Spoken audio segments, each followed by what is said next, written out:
Pjetičeno da imaš na frontu leti. Ajde, leze. Ubrzaj, ubrzaj, ubrzaj. Na ovoj strani, ajde.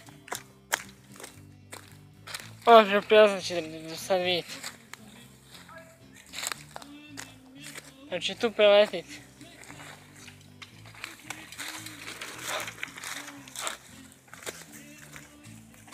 Jeste vidjeli, sad sam ja na redu.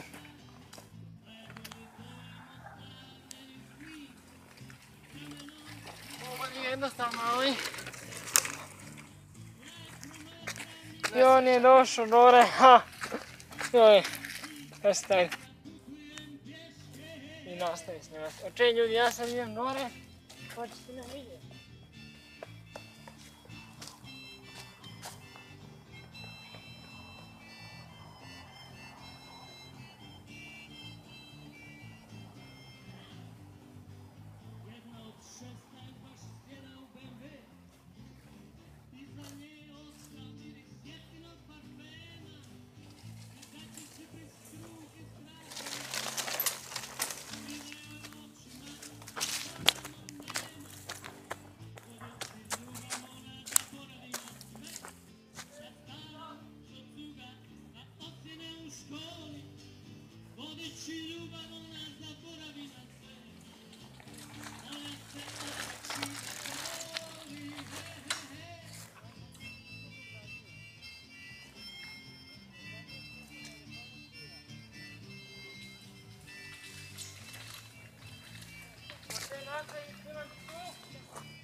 Još upaljena kamera, snimaj mene, lisaj ne.